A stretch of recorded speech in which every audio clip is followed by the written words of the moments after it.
So I'm Heidi Angell, and I am the author of the Hunter Saga.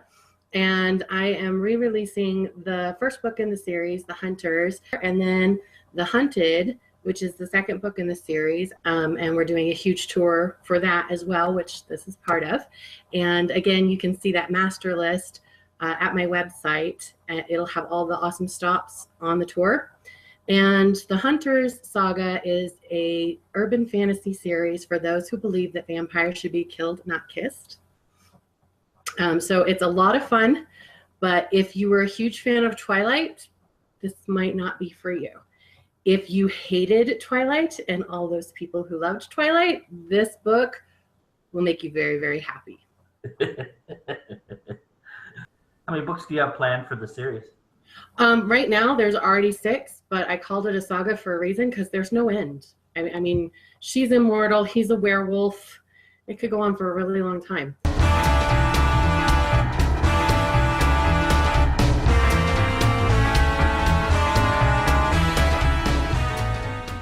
Give us an overview of the main characters and what the story is about, essentially.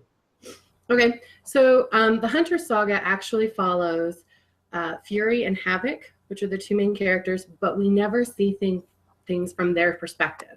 We're always seeing it from the people that they're rescuing. What would you consider to be the Shakespearean central theme? Is it good versus evil, something to that effect? Good versus evil, but is it? Ah, nice. I do a lot of playing with, you know, tropes and everything from gender roles. I actually didn't even realize I did this when I wrote the first book, but one of the reviewers said that I flipped gender roles on their heads. And I was like, what are they talking about? How did I do that? But Fury is the leader, and Havoc follows her lead for the most part. And Fury tends to have more masculine traits, and Havoc tends to have the more nurturing, considered female traits. Fury has little patience, and she's totally badass. And Havoc is the one who is working for the group for the harmony. But he's always had to be a part of a pack up until he and Fury got together. And so he has that natural, how do I work with people? And you'll learn why Fury's such a hard ass later in the next book. So, what appeal do vampires or writing about vampires have for you personally? For me, there's just this fascinating, and it's not just with vampires, it's supernatural in general. There's just this fascinating element. I totally understand how we've gone from these were the monsters that kept children indoors and made sure they got home before dark, to the fascination with living forever, to the point of, hey, let's romanticize these things. I totally see how that's happened over history, and I have enjoyed reading it, but I miss the nitty-gritty darkness that originally started these legends in the first place. And I kind of like to pull back to that.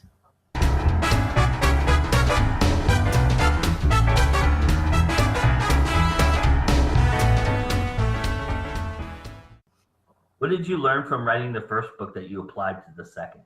That you can't rely on beta readers for editing. I say that. My beta readers were absolutely amazing. Yeah. And they did a great job in catching a bunch of stuff that I didn't catch. But, you know, one of the things that I've learned about editing is that you don't know what you don't know. Mm-hmm. And so you can't really, it's really hard to gauge the quality of the person doing your editing if you don't know. And the people that read for me, one of them was a really big reader, but didn't have extended formal education, but super, super smart. And so grammar wasn't his main focus. He was looking at the storyline, and he did a great job. Everybody that read the book, I mean, I've got really good reviews. They all said that the story is great. It feels like a movie. You're reading a movie, basically. And so he did a great job. My other editor, she had a lot of experience in editing like web content and magazines and things like that. But when you're looking at fiction editing, it's a very different style. Yeah. And you have to find an editor that works in your genre because the rules and what can and cannot work are different between genres. So I learned that the hard way. And even though I got great reviews from the first book, I still had to, that's why I'm re-releasing it. I wanted to go through and clean up some pointers that some more professional individuals noted for me specific to the genre. And it didn't change the storyline, but it did change the way certain scenes played out. What's one cool or interesting fact that you found while researching that you now use in your stories? The fact that vampirism and lycanism are actually based on real genetic conditions, and that the fear that was built around them is not as fictitious as we thought. The whole living forever part isn't realistic, but you know, the whole basis behind where the myths developed is really fascinating.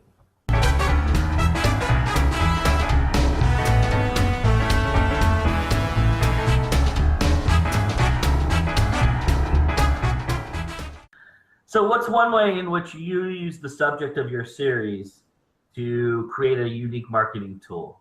When I do events, live events, I actually have steaks that I sell that are hand carved by Fury herself. And people get a good kick out of that. And then I also have the medallions that the hunters wear. They each have a dagger medallion that has a vial of poison in it, so that if they are bitten and they're in danger of turning, they can kill themselves rather than become the monsters that they've been sworn to protect humanity from. So complete the sentence for me. My biggest strength as a writer is giving you the unexpected. Nice. I'm a big fan of not being formulaic at all. That's a big thing too, because I think that's a tough thing for a lot of people to grasp. Yeah, especially I've noticed in indie authors. I love reading indie authors. I've gotten kind of spoiled from reading indie authors because I'm the kind of person that I sit down and I watch a horror movie and it's really for the blood and gore because I already know who the bad guy is. Yeah. I watch mysteries and I know within 10 minutes who the villain is. Yeah. Because everything has become just so formulaic. And I've been reading indie authors for about 5 years now. And I love how I don't know how it's going to end. I don't have that. Some of them are, I mean, I won't say that they're all great, but a lot of, especially the really good ones, the reason that they chose to go indie was because the story was too risque. It broke the mold, and publishers aren't willing to take a risk on that. And I think that's stupid. Yeah. But yeah.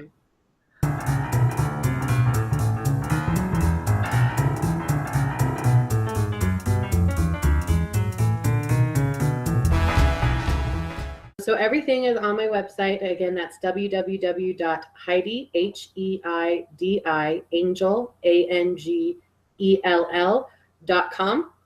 And from there, you can find links to everywhere my books are sold. They're pretty much on any online bookstore and in many major retailers. So, but that's a great hub to be able to find everything there. You can also find all of my social media links. I am on pretty much every social media platform. I have maybe a small addiction to social media.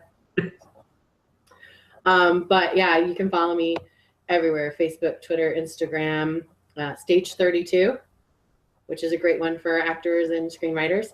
YouTube. Yeah, I'm everywhere. So just pick one, the one that makes you happy, and follow me there. Right. And, yeah. Is it a book available in paperback as well, or is it just ebook? It is available in ebook and in paperback. Nice. Yeah. Well, thank you so much for doing this, and good luck with the launch. I hope everything goes the way you hope it does, and I know it will because you're awesome at what you do, and this is it's going to be a fun series to check out for everybody. So thank you for letting us talk about it. Thank you, Joe. Thanks for having me. What do you think your first reaction would be if someone told you they were a vampire? I would be grabbing for the sharpest weapon I could find. Because and here's the thing, and you know, as much as I love vampires, I really do, to me it would be like playing with a shark or having a cougar. I think sharks are beautiful. I think cougars are absolutely gorgeous, but they're still predators, and I'm a primary food source. I'm not stupid. So in that vein, if it was a loved one, how would you handle that? Would you still handle it the same way? Yeah. I get into a lot of trouble with my boys. So I have a 15-year-old and a 12-year-old boy, and they're very competitive, as boys can be. And they always, when they were younger, they would play this game of, you know, who would mom save first? You know, I couldn't pick one or the other, and they're like, okay. So then they learned about the if you have 20 people on one railroad track and your loved ones on the other, who would you save? And I was like, I'd save the 20 people. And my kids were like, you're kidding me, you would let us die? And I was like, well, I mean, 20 lives versus 2. I'm sorry. But no, there's no question there. And they're like, seriously? I was like, well, I mean, I would do everything I could to save both lives, and I probably would end up dying with you. I wouldn't leave you there to die by yourself. But I'm going to go for the maximum first. And then after the whole zombie thing came out, my 15-year-old, he was probably 10 at the time, and he's like, Mom, if we turned into zombies, what would you do? And I was like, I'd kill you. And he's like, really? You wouldn't even think about it? I was like, no. He's like, you wouldn't look for a cure? And I was like, nope, because there is no cure for zombieism. You're already dead. You can't come back from that. Sorry. Actually, I kind of play with that in, I'm working on an infection story. It's not totally zombies. It's kind of more along the lines of 28 Days Later. Okay.